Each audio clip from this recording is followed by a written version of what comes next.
Okay, this is really upsetting me how this app is just putting ads and interrupting my videos. I'm gonna have to bite the bullet, get rid of this app, try to figure out what's going on. Is there some way to just disarm the app, just disable the app without getting rid of it? This way I can use it when I want to.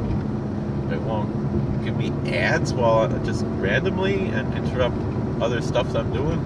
I don't know. I can't do that now, obviously, so I might be interrupted again. But again, I want to get to the Tide Pod Challenge, but I was talking about Nick at Nite, talking about Alfred Hitchcock, and watching Alfred Hitchcock Presents when I was a kid, and watching Alfred Hitchcock Presents on Nick at Nite, and how I loved the old Nick at Nite lineup. So again, there was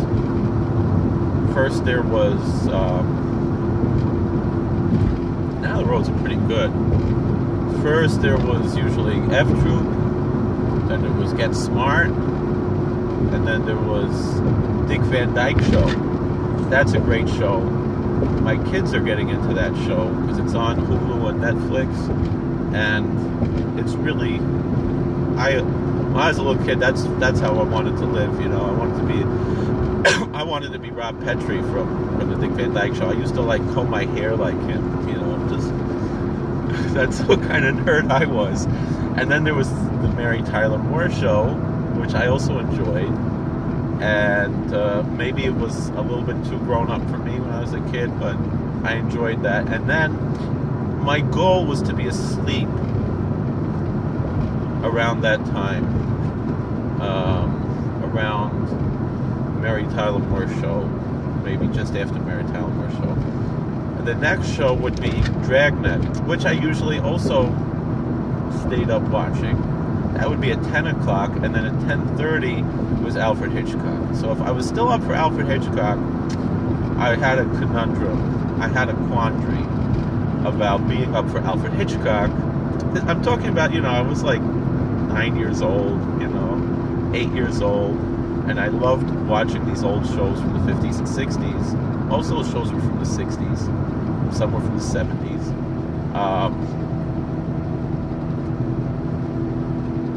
Growing up in the 90s, watching shows that were 30, 40 years old. And, this is not going to happen.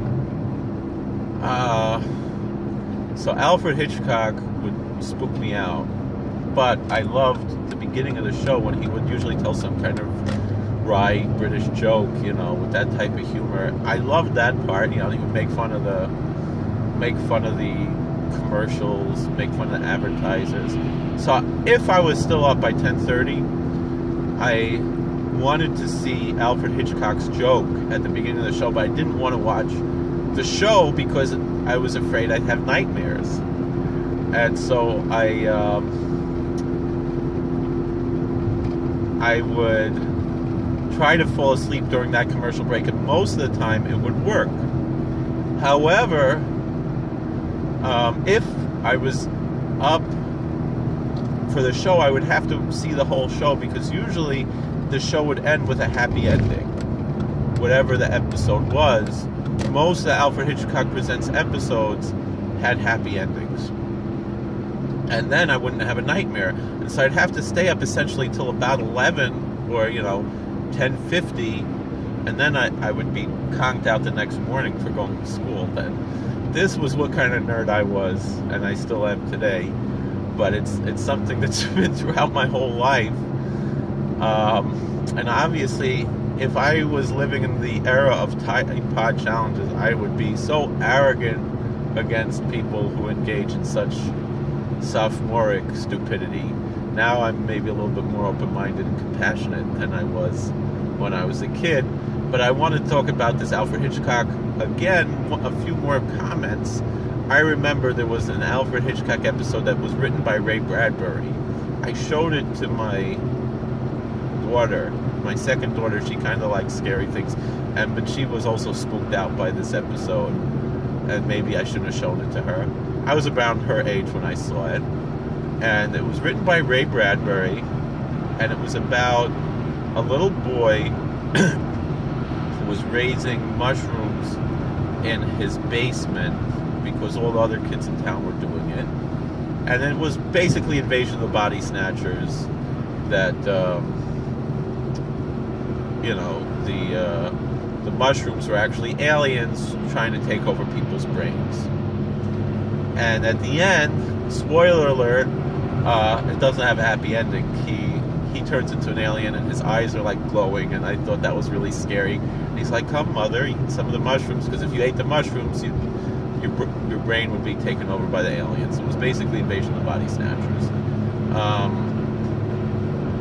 So that one spooked me out, even though I made it to the end, because like my whole thing was, I'm going to make it to the end and I'll be happy and then I won't have nightmares. And I don't remember having nightmares that night, but it still kind of spooked me out. But I think maybe the joke at the end, because then Hitchcock would tell another joke at the end, maybe that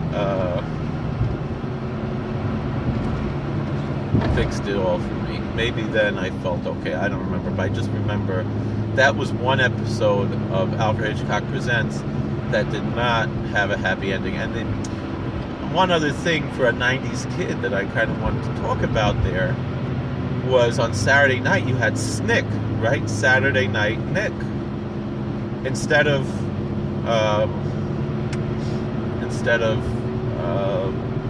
Nick at Night, you had shows that were ostensibly for kids or teenagers or tweenagers. They kind of called us, once you were like 10 years old, they called you a tweenager. I don't know if they still call you that these days. I think I'm going to make it for 10:30. And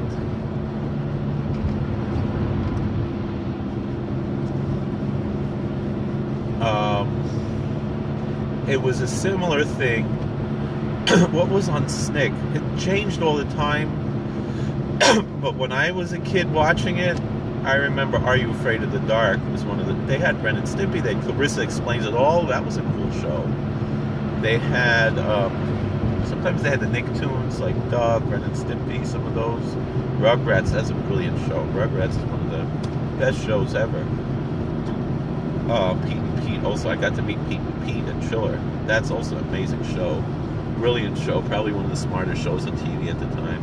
And I don't know what's on TV now, so I don't watch TV anymore, really. I just watch internet, Netflix and stuff like that, YouTube.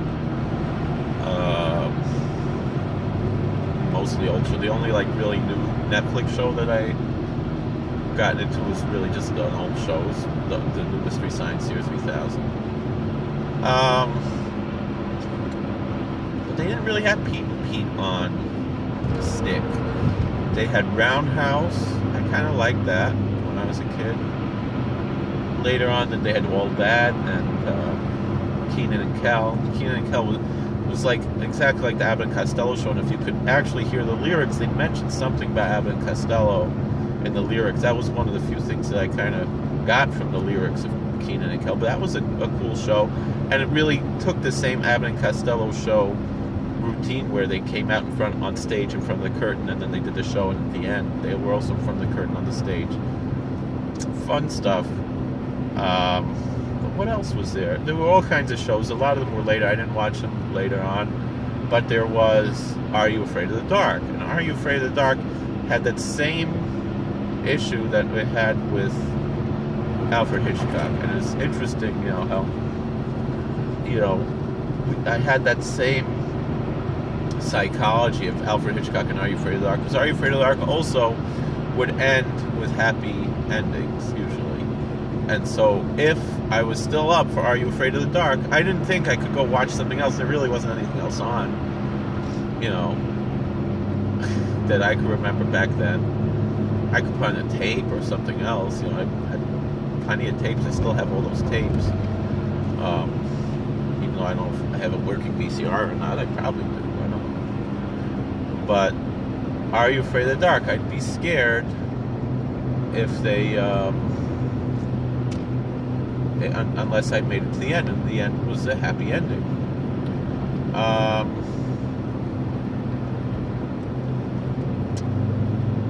So now we get to the Tide Pod Challenge. What did Glenn Beck say today about the Tide Pod Challenge? Is that New York State Assembly, the idiots in Albany, sorry for my foul language, I'm trying to tell my 4-year-old son not to use that word. So, Shlomo, if you're watching this video, don't use that word anymore. He doesn't care. He does what he wants. He's a rebel. But he's still a good boy.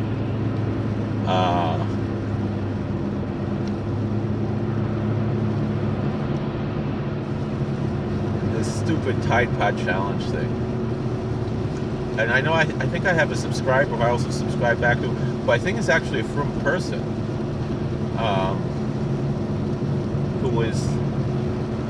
whose name on YouTube is Tide Pod Challenge, and I haven't seen if they actually have any Tide Pod challenges on the TV on the YouTube there. I don't know what I was gonna say, but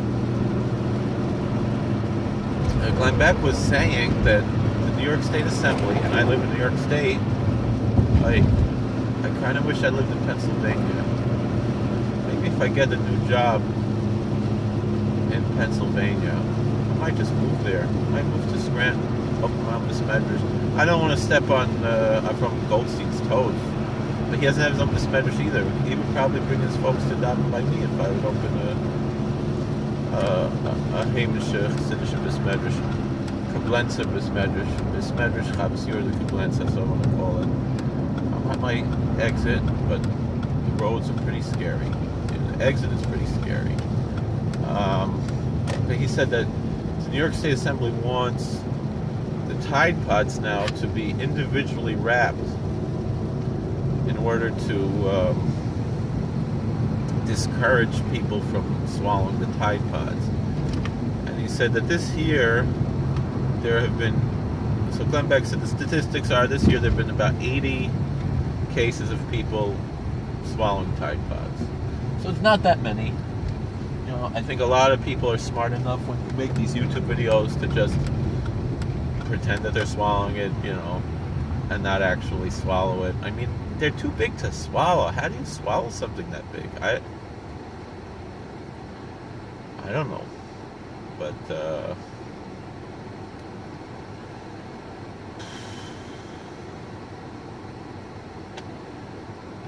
anyway, the Tide Pod Challenge. Tide isn't the only one that makes pods. Lots of people make pods. I don't know why they call them Tide Pods. You know, it's one of those things like Kleenex and Frigidaire. But they said they want to have them individually wrapped and with warning labels on the individual wrapping. And Tide pointed out brilliantly how stupid that is, because it's going to, first of all, from the Democrats' point of view, it's going to be bad for the environment, and there's going to be more things for little kids to choke on. Forget about stupid teenagers.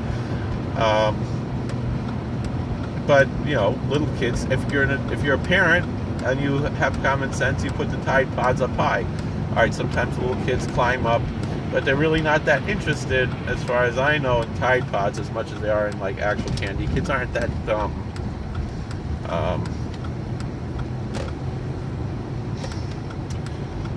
You know, my kids climb up for stuff they want, not stuff that, and they climb, and that's dangerous. But like, and I try, and you know, we try to do whatever we can, take away all the stuff they can climb on. But that's, you know, we try to be good parents, which is, kids are kids.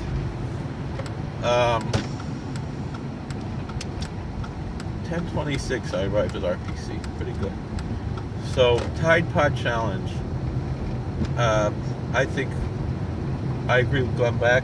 It's a stupid thing for the New York Assembly to be saying that you have to do this, put these labels on, put extra plastic on, and you know, like, and he points out, you know, how the progressive movement, I'm wondering if this whole Tide Pod Challenge thing wasn't just invented by the progressive movement. He pointed out so many inconsistencies with the progressive movement.